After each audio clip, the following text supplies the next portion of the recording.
జిల్లా నడిబొడ్డున ఉన్న ఎస్సీ సంక్షేమ హాస్టల్ 1977లో నిర్మించారు. ఎప్పుడు కూల్తుందో తెలియని దైన్య స్థితిలో ఉందది. దీంతో ఎప్పుడు కూల్తుందో తెలియని శిథిలావస్థకు చేరుకుంది. పలు చిన్న చిన్న గ్రామాల నుంచి వచ్చే ఇంటర్ నుంచి పీజీ వరకు ఉన్న పలువురు విద్యార్థులు ఇక్కడ చదువుకుంటున్నారు. ఓ సెంట్రల్ జైలును తలపించేలా కనిపించే ఈ హాస్టల్లో ఇక్కడికి వచ్చిన విద్యార్థులు ఖైదీల్లా గడపాల్సిన దైన్య స్థితి కనిపిస్తోంది. వేరే భవనాన్ని అద్దె తీసుకొని విద్యార్థులను కొత్త హాస్టల్కు మార్చాలన్నా 6 నెలల రెంట్స్ అడుగుతూ ఉండటంతో ఆ డబ్బులు లేక అది కుదరటం లేదు. ఈ నేపథ్యంలో విద్యార్థులు తీవ్ర ఇబ్బందులను ఎదుర్కొంటున్నారు. ఇదే విషయంపై మరింత సమాచారం మా ప్రతినిధి రమణ అందిస్తారు. ప్రభుత్వ సంక్షేమ వసతి గృహాలు క్షామానికి కేరాఫ్గా ఎలా మారిపోయాయో చెప్పడానికి పెద్దపల్లిలో మనం చూస్తున్న ఈ వసతి గృహము ఒక నిలువెత్తు సాక్ష్యము. అయితే అన్నం ఉడికిందా లేదా చెప్పడానికి ఒక మెతుకు చాలు అన్నట్టు ఈ హాస్టల్లో మనకు సంక్షేమ హాస్టల్లో బతుకు చిత్రం ఏ విధంగా ఉంటుందో నేను మీకు పరిచయం చేసే ప్రయత్నం చేస్తాను, చూపించే ప్రయత్నం చేస్తాను. ఈ హాస్టల్ దుస్థితి మనం చూడవచ్చు. ఇది 4.5 దశాబ్దాలు దాటిపోయింది. 77లో ఇది నిర్మాణం అయింది. ఇప్పుడు 2025. ప్రస్తుతం నేను మీకు ఒక రూమ్ చూపిస్తా. ఎలాంటి సిచ్యువేషన్స్ ఉన్నాయి, ఎలాంటి దృశ్యాలు ఉన్నాయో మీరు ప్రత్యక్షంగా చూడవచ్చు. ఇక్కడ చూస్తే పైన ఎట్లా పెచ్చులు రాలుతున్నాయి అనేది ఇక్కడ కనిపిస్తుంది. అదేవిధంగా మొత్తంగా వానాకాలం చదువులు అంటారు కదా, వీళ్ళంతా కూడా ఇదే హాస్టల్లో ఉండి చదువుకోవాల్సిన పరిస్థితుల్లో పైనుంచి ఊరుస్తూ ఉంటుంది. ఆ వర్షపు నీరు కిందికి పడుతుంటుంది. మొత్తంగా అందరికీ ఒకటే చోట బెడ్స్, అదేవిధంగా ఇక్కడ వీళ్ళకి కావాల్సిన కనీస మౌలిక సదుపాయాలు లేవు. ఈ సిచ్యువేషన్స్, ఈ దృశ్యాలను మనం చూస్తే కనుక ఈ హాస్టల్ ఏ విధంగా ఉందో మనకు చెప్తుంది. మొత్తంగా అంటే ఇట్లాంటి హాస్టల్స్ మనకు చాలా చోట్ల కనిపిస్తాయి.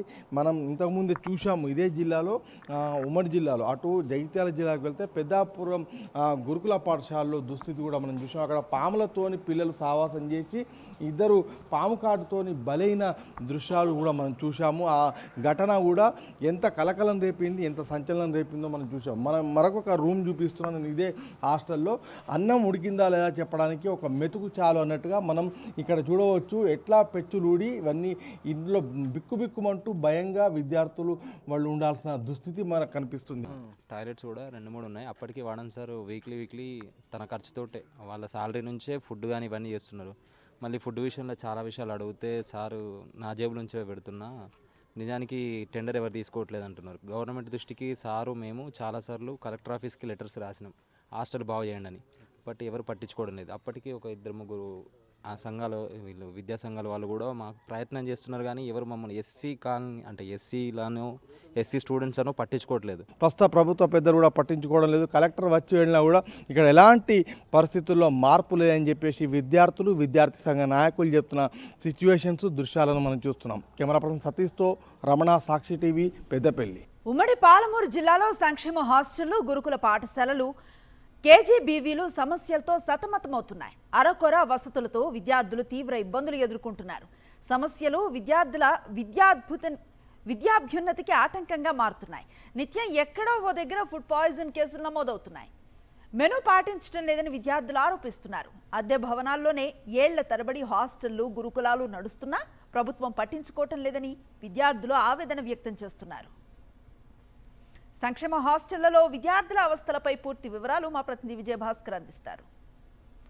ఉమ్మడి పాలమూరు జిల్లాలోని సంక్షేమ హాస్టళ్లు, గురుకుల పాఠశాలలు సమస్యలకు నిలయంగా మారాయి.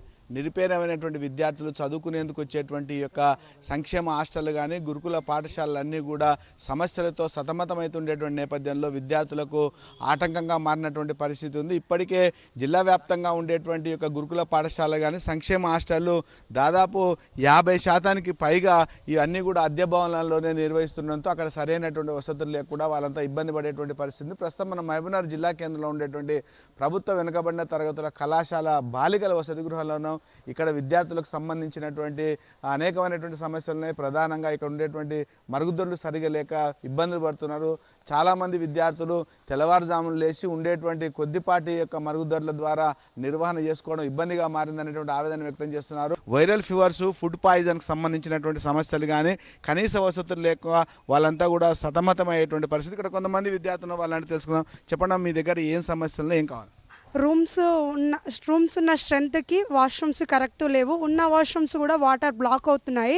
స్టూడెంట్స్ చాలా సఫర్ అవుతారు. ఇప్పుడు మేము మార్నింగ్ స్నానం చేయాలంటే 4 నుంచి స్టార్ట్ చేసిన 11 అయినా ఇది ఇలాగే కొనసాగుతుంది. ఈరోజు గతంలో ఉన్న పాత బిల్డింగు శిథిల వ్యవస్థలో ఉంది, కూలిపోవడం దగ్గరలో ఉందని చెప్పేసి ఇదే ఎస్ఎఫ్ఐ విద్యార్థి సంఘం బీసీ కమిషనర్ ముంగల పెద్ద ఎత్తున ఆందోళన చేస్తే బీసీ కమిషన్ స్పందించి బిల్డింగ్ షిఫ్ట్ చేయడం జరిగింది.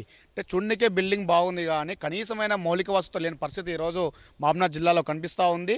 ఉమ్మడి జిల్లాకు సంబంధించింది ఈరోజు డిగ్రీ కళాశాలకు సంబంధించిన దోస్ వెబ్సైట్లో ఉమ్మడి పాలమూరు జిల్లాకు సంబంధించి మొత్తం పాలమూరు జిల్లాలో చదువుతూ ఉన్నారు. ఈరోజు హాస్టల్లో కనీసమైన సీట్లు సదుపాయం లేక విద్యార్థులు తీవ్ర ఇబ్బంది పడుతూ ఉన్నారు. గురుకుల పాఠశాలలు, సంక్షేమ హాస్టళ్ళు, కేజీబీలు తదితర నిత్యము ఎక్కడో ఫుడ్ పాయిజన్ కావడం కానీ కనీస వసతులు లేకుండా విద్యార్థులు ఇబ్బంది పడడం, ప్రధానంగా ఈ యొక్క బాత్రూమ్ల సమస్య కానీ అక్కడ ఉండేటువంటి వసతులు లేక ఇబ్బంది పడుతుండేటువంటి వీరంతా కూడా ప్రభుత్వం వెంటనే వీటిపైన ప్రత్యేక శ్రద్ధ వహించి అద్దె భవనంలో ఉండేటువంటి వాటికి నూతన భవనాలు నిర్మించేందుకోసం, వాటి సమస్యలు పరిష్కరించేందుకోసం చర్యలు చేపట్టాలని వారంతా కూడా డిమాండ్ చేస్తున్నారు. కెమెరామెన్ అరవింద్, విజయభాస్కర్, సాక్షి న్యూస్, మహబూబ్ నగర్. నల్గొండ జిల్లా తిప్పర్తి ఎస్సీ హాస్టల్లో ఓవైపు వసతులు సరిగా లేకపోవటం, మరోవైపు భవనాల దుస్థితి దారుణంగా తయారవడంతో విద్యార్థులు నానా ఇబ్బందులు పడుతున్నారు. 90 మంది విద్యార్థులు ఉన్న హాస్టల్లో బాత్రూంల గురించి ఎంత తక్కువ మాట్లాడితే అంత మంచిది అన్నట్లుగా ఉంది. ఊడిపోయిన తలుపులు, విరిగిపోయిన నల్లాలు, లేని కరెంటు కనెక్షన్తో విద్యార్థుల బాధ వర్ణనాతీతంగా ఉంది. ఇంతటి దారుణ పరిస్థితులు ఉన్నా అధికారులు పట్టించుకోవటం లేదని విద్యార్థి సంఘాలు తీవ్ర ఆగ్రహాన్ని వ్యక్తం చేస్తున్నాయి. హాస్టల్లో నెలకొన్న సమస్యలను సొంత ఖర్చులు వెచ్చించి పరిష్కరిస్తున్నానని వార్డెన్ అంటున్నారు. ఏదేమైనా పేదోడి బిడ్డ క్షేమంగా ఉండాలన్నా, ప్రభుత్వంపై పెట్టుకున్న నమ్మకం సడలకుండా ఉండాలన్నా సంక్షేమ హాస్టల్స్లో సమస్యలను మాత్రం ఎప్పటికప్పుడు పరిష్కరించాల్సిన అవసరం ఉంది. ఈ విషయంపై మరింత సమాచారం మా ప్రతినిధి అశోక్ అందిస్తారు. పేద నిరుపేద విద్యార్థుల కోసం ఏర్పాటు చేసిన సంక్షేమ వసతి గురుకులాలు కూడా సమస్యలకు నిలయంగా మారుతున్నాయి. ప్రస్తుతం మనం ఖమ్మం నగరంలో సంబంధించి ఉన్న ఇక్కడ ముస్తాఫ్ నగర్ ఏరియాలో ఉన్న గిరిజన కళాశాల సంబంధించి కూడా బాలూర వసతి గృహం ఇది పూర్తి సమస్యలకు సంబంధించి నిలయంగా మారుతున్నాయి. ఇది ఒకటే కాదు, చాలా సంబంధించిన సంక్షేమ వసతి గృహాలకు సంబంధించి కూడా ఇదే పరిస్థితి ఉంది. ఈ బిల్డింగ్ కూడా పూర్తిగా శిథిలావస్థకు సంబంధించి చేరిన పరిస్థితి కనిపిస్తుంది. ఎప్పుడు కూలుతుందో కూడా తెలియని పరిస్థితి ఏర్పడుతుంది. మొత్తం కిటికీలకు సంబంధించి కూడా పూర్తిగా ఊడిపోయాయి. చాలా వరకు అంటే ఇటు గురుకులాలకు సంబంధించి కూడా అదే పరిస్థితి ఉంది. గురుకులాల్లో ఇప్పటికే మా భోజనం సంబంధించి సరిగా లేదన్నది కూడా చాలా చోట్ల ఫుడ్ పాయిజన్ అయ్యి కూడా విద్యార్థుల ప్రాణాల మీదకి వస్తున్న పరిస్థితి కనిపిస్తుంది. సత్తుపల్లి నియోజకవర్గం కల్లూరు ఏరియాలో కూడా ఇప్పుడు చాలా వరకు ఒకే గురుకులాల్లో సంబంధించి ఇప్పటికే 2-3 సార్లు కూడా ఫుడ్ పాయిజన్ అయిన ఘటనలు ఉన్నాయి. విద్యార్థి సంఘ నాయకులు కూడా కమిషనర్ వచ్చిన సందర్భంలో వాళ్ళు నిరసన సంబంధించి వ్యక్తం చేసి వారికి అంటే ఎటువంటి సమస్యలు ఉన్నాయో కూడా తెలియజేసే ప్రయత్నాలకు సంబంధించి కూడా చేశారు. ప్రస్తుతం మనతోని విద్యార్థి సంఘ నాయకులు కూడా అందుబాటులో ఉన్నారు. వారిని అడిగి తెలుసుకునే ప్రయత్నం చేద్దాం. ఖమ్మం జిల్లాలో చూసుకుంటే పేద బడుగు బలహీన వర్గాలకి నాణ్యమైన విద్య అందడం కొరకు ఇతర గ్రామాల నుంచి అటు భద్రాచలం కావచ్చు, ఇటు సూర్యాపేట కావచ్చు, ఇంత చుట్టుపక్కల ఉన్నటువంటి గ్రామాల నుంచి పేద విద్యార్థులు ఉన్నత విద్య కొరకు కావచ్చు, ప్రాథమిక విద్య కొరకు కావచ్చు, హాస్టల్స్ వసతి గృహాలకి కేంద్రంగా వచ్చి అడ్మిషన్ చదువుతున్న పరిస్థితి కనిపిస్తూ ఉంది. కానీ ఇక్కడ ఉన్నటువంటి వాళ్ళు వచ్చిన తర్వాత ఇక్కడ సమస్యలు చదువుకోవడానికి పైగా ఇక్కడ ఈ సమస్యలను అధికంగా ఎదుర్కొనే పరిస్థితి నేడు ఖమ్మం జిల్లా కేంద్రం కనబడతా ఉంది. చెప్పుకోవడానికి ఖమ్మం జిల్లా కేంద్రంలో 3 మినిస్టర్స్ ఉన్నారు. కానీ ఖమ్మం జిల్లా కేంద్రంలో చూసుకుంటే విద్యార్థులకు కనీస సౌకర్యాలు లేనటువంటి పరిస్థితి కనిపిస్తూ ఉంది. రూమ్లో ఇద్దరు 10 మంది పట్టాల్సిన దాంట్లో 20 మంది విద్యార్థులు అంటే అగ్గిపెట్టెలో పుల్లలాగా ఉంటూ చదువుకునే పరిస్థితి హాస్టల్లో ఉండే పరిస్థితి కనిపిస్తూ ఉంది. అదేవిధంగా ట్రైబుల్లో చూసుకుంటే ఇప్పుడు మనం ఉన్నటువంటి ట్రైబుల్ కేంద్రంగా చూసుకుంటే ఇది ఎప్పుడో ఓల్డ్ బిల్డింగ్, ఇది ఫ్రీ మెట్రిక్కి ఉన్నటువంటి ఉమెన్ ఫ్రీ మెట్రిక్ ఉన్నటువంటి విద్యార్థులు ఇది బిల్డింగ్ కూలిపోయే పరిస్థితిలో ఉందని చెప్పేసి అని కూడా గతంలో ఉన్నటువంటి అధికారులు కూడా దీనికి తెలియజేయడం జరిగింది. వెంటనే ఇక్కడ ఉన్నటువంటి ఆ ఫ్రీ మెట్రిక్ హాస్టల్ కూడా కొణిజల్ల కేంద్రంగా మార్చడం జరిగింది. మరి తర్వాత దీన్ని పోస్ట్ మెట్రిక్ కేంద్రంగా బాయ్స్కి ఇచ్చారు ట్రైబుల్కి. కానీ ఇక్కడ చూసుకుంటే విద్యార్థులు కనీస సౌకర్యాలు అంటే బాత్రూమ్స్ పాడైపోయినాయి, బిల్డింగ్ కూలిపోయే పరిస్థితి కనిపిస్తూ ఉంది. విద్యార్థులు ఉండడానికి కూడా సరైన సౌకర్యాలు లేవు, డార్మిట్ లేదు, ఆ భోజనశాల లేదు, వంటశాల లేదు. ఇవన్నీ కూడా విద్యార్థులు ఎదుర్కొంటున్న పరిస్థితి కనిపిస్తూ ఉంది. ఇవేవి అధికారులకు తెలియదు అంటే అధికారులు నామమాత్రంగా పరిశీలన చేస్తూ ఉన్నారు. మరి ప్రభుత్వం కూడా స్పందించడం లేదు. పారిశుద్ధ్యం సమస్యతో కూడా వైరల్ ఫీవర్స్తో కూడా విద్యార్థులు సంబంధించి ఇబ్బందులు పడుతున్నారు. సరైన బాత్రూమ్స్ సంబంధించి సమస్య ఉండి భవనాలు శిథిలావస్థకు చేరుకున్నాయి. కనీసం కిటికీలు లేవు, ఈ దోమతెరలకు సంబంధించి లేవు. వీటి వల్ల దోమలు ఎక్కువగా స్థైర విహారం చేస్తూ ఫీవర్స్ సంబంధించి కూడా ఈ సీజన్లో వర్షాకాలం సీజన్లో కూడా ఎక్కువగా స్టూడెంట్స్ని వెంటాడుతున్న పరిస్థితి కనిపిస్తుంది. మొత్తానికి మాత్రం ఉమ్మడి ఖమ్మం జిల్లా వ్యాప్తంగా సంక్షేమ వసతి గృహాలు గురుకులాలు సమస్యలకు నిలయంగా మారుతున్నాయని చెప్పాలి. కెమెరా పర్సన్ సతీష్తో మహేందర్, సాక్షి టీవీ, ఖమ్మం.